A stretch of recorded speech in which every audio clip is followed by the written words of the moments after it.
Je me présente, je m'appelle Raymond Verguet. J'aime la pêche depuis toujours. Je pense que ça doit être dans les gènes quelque part. Mon grand-père pêchait pour se nourrir. Lui, il pêchait vraiment pour faire vivre sa famille. Et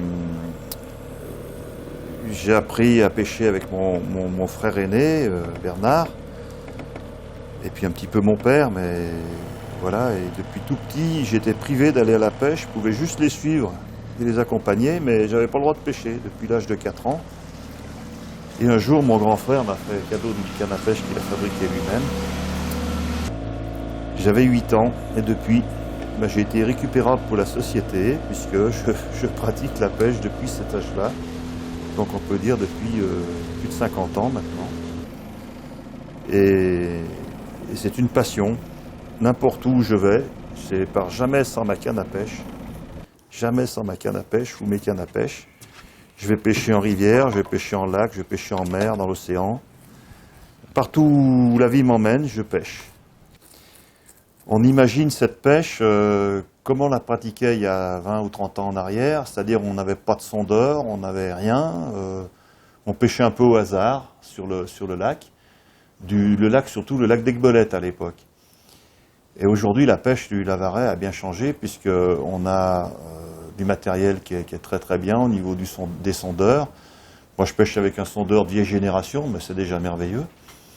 Et donc ça nous permet déjà de cibler où se trouvent les poissons dans le lac, si on en voit, mais parfois on ne voit pas de poissons sur le sondeur et on en prend, donc il ne faut pas oublier de garder, je dirais, un peu l'instinct du pêcheur et d'analyser la situation dans laquelle on peut se trouver à l'instant T sur le lac. Il y a des fois on ne voit rien sur le lac, alors les gens qui pêchent uniquement au sondeur, ils passent, puis nous on pêche, on prend du poisson, mais ils passent parce qu'ils ne voient rien sur leur écran.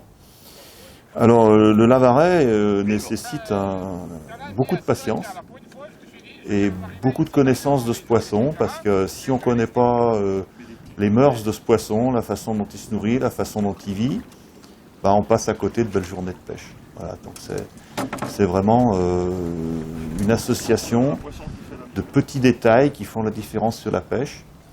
Il faut être précis, il faut être discret, il faut être attentif à tout, quoi. Voilà. Si on loupe un détail, on peut louper sa pêche. Voilà. C'est un poisson qui se mérite. Il va sortir là-bas, regarde.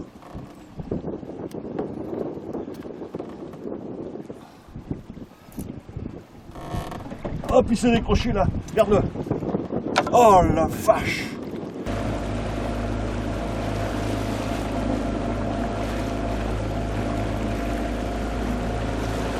Cette passion de partager la pêche, je l'ai eue à travers un premier club sur Aix-les-Bains qui s'appelait le Club français des pêcheurs à la mouche, dont après je suis parti parce que ça devenait un peu trop élitiste et un peu trop compétition.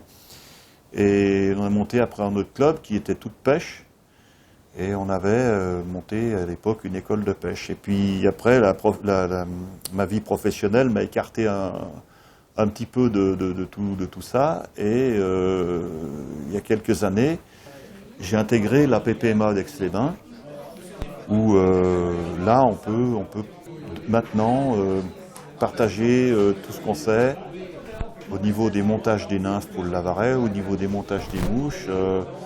On a créé les ateliers pêche et nature où on reçoit des jeunes. Et donc la pêche au lac ne se limite pas à la pêche du Lavaret. On peut pêcher la perche, le brochet, malheureusement maintenant le silure. On peut pêcher le gardon tout simplement. Et ce qui manque maintenant au lac, c'est les poissons de bordure. C'est les poissons qui disparaissent en grande partie par les oiseaux piscivores, les cormorans en particulier. Donc on a un gros problème, et il faut qu'on arrive à résoudre ce problème, à limiter, à réguler ces espèces, en ayant une oreille un peu plus attentive des autorités aujourd'hui qui sont relativement sourdes à tous ces problèmes. Voilà. Donc la pêche, c'est aussi, quand on pratique du montage, on est aussi à la pêche. On a la pêche en hiver, on la pêche dans la maison, on pêche partout, on pêche toujours. Voilà. Voilà. On recommence, on va refaire une nymphe simple, mais en rouge. Voilà. Là, on peut tenir le fil à 45. C'est pour dire d'enrouler les tours les uns derrière les autres. Ça permet de les serrer.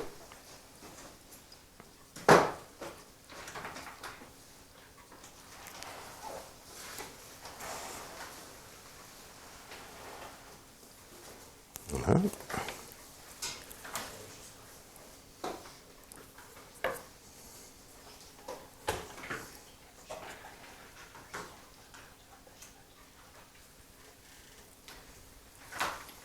Voilà, donc là c'est la mise en place du tinsel.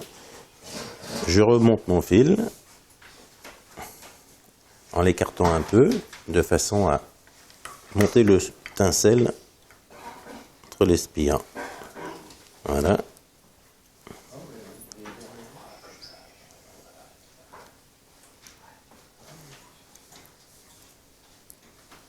Donc ça c'est une nymphe montée en polyfloss.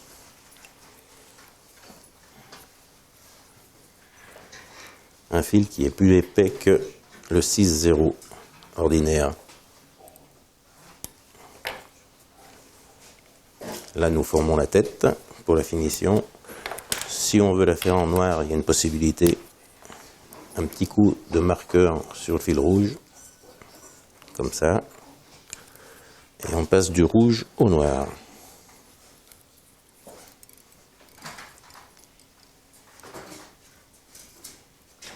Une petite astuce.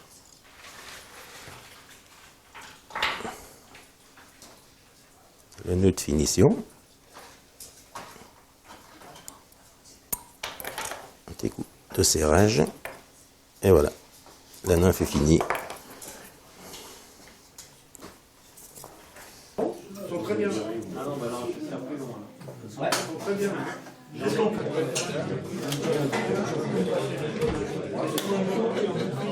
Regarde, mets bien ta bobine là. Mets ta bobine. Ah, la bobine, faut Voilà, que je faut la qu'elle mette en soit bas. parallèle. D'accord. Voilà.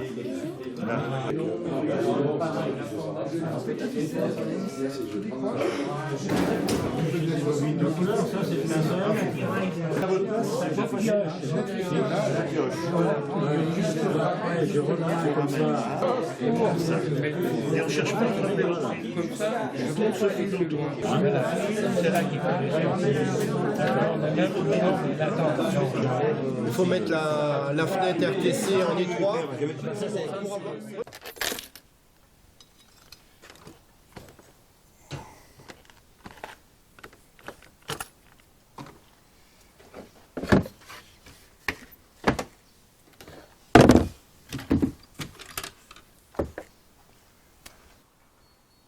La pêche, c'est bien joli, mais de temps en temps, il faut penser à entretenir le matériel. Car si on va sur le lac avec un bateau pourri, ben, on risque de couler, ou d'avoir des gros soucis. Donc tous les ans ou tous les 2 ans, il faut penser à sortir son bateau, faire le nettoyage de la coque en dessous pour repasser une bonne couche d'anti-fouling, et puis faire les petites réparations nécessaires, les petites retouches de peinture, faire les petits aménagements qu'on a pu penser pendant qu'on était à la pêche. De même que le bateau, il faut penser à faire l'entretien du moteur. Donc tous les ans, vidange de l'embase, vidange du moteur, et puis vérification de la pompe de refroidissement. Et donc si on ne se sent pas capable de faire ça, ben, vaut mieux le faire, on aura moins de soucis. C'est assez délicat quand même. Voilà à peu près tout pour être tranquille pour une saison de pêche et de plaisance.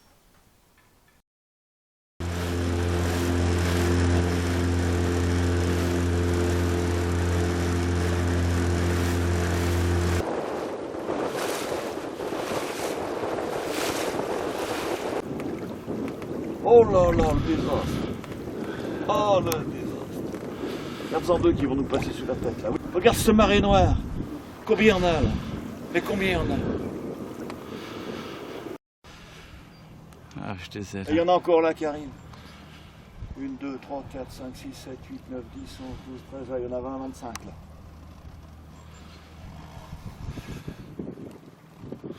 Quelle catastrophe. T'avais jamais vu ça? Non, putain. La petite pêche, c'est la curée.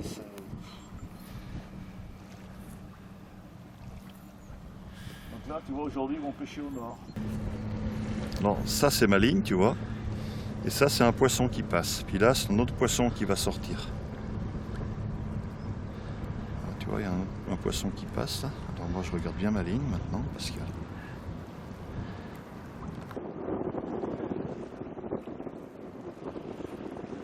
Bon, d'accord.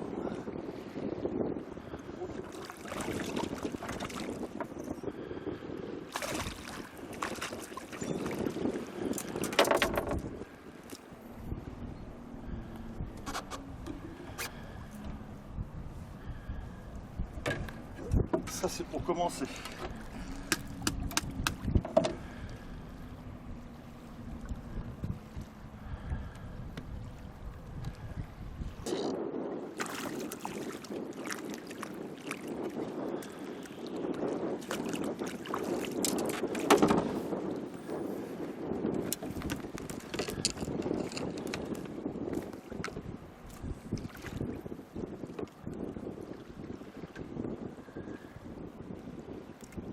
Et voilà.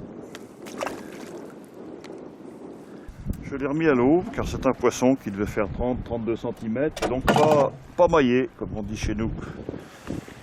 C'est pas la côte. Là. Il est beau, hein. Ah ouais.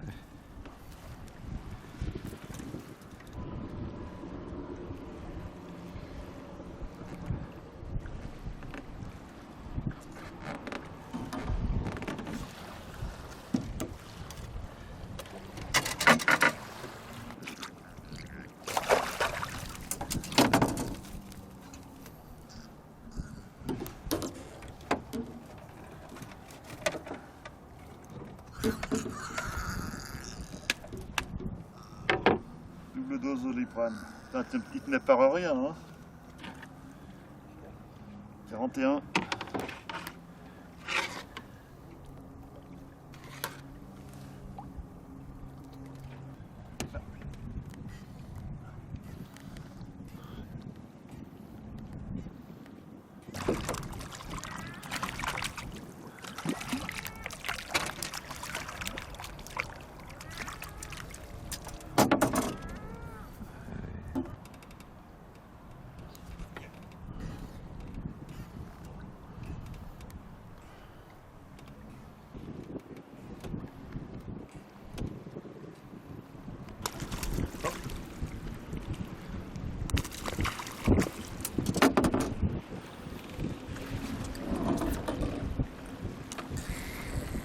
Pas énorme, mais vu le vent qu'il fait, si tu vois.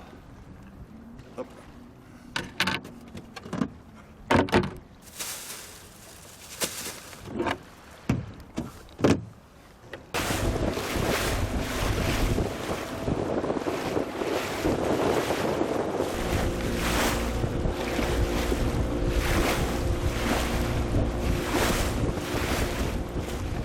Ce matin, on a fait une très jolie pêche puisqu'on a pêché à peu près 2 heures, 2 petites heures de temps, sous laquelle on a réussi à faire 10 beaux poissons, 10 beaux lavarets, décroché quelques-uns, remis quelques petits à l'eau, voilà, une jolie pêche. Donc pendant que c'est frais, on se met au boulot tout de suite en arrivant et on fait les filets.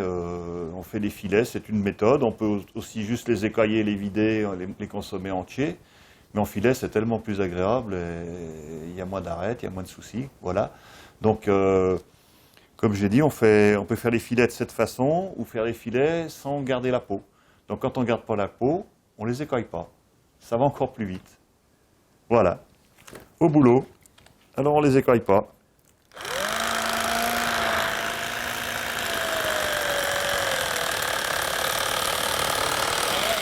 Voilà pour un. Ah, on a encore une femelle. Un petit bout de foie. On récupère le foie. Alors quand on a un mâle, on peut récupérer la laitance. La laitance est très bonne. Je sais qu'il y a des gens qui mangent les œufs, mais... Voilà. Donc comme pour tout à l'heure l'autre, on enlève les nageoires. On retourne le poisson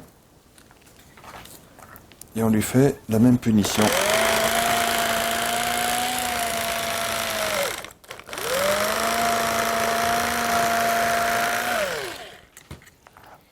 Voilà.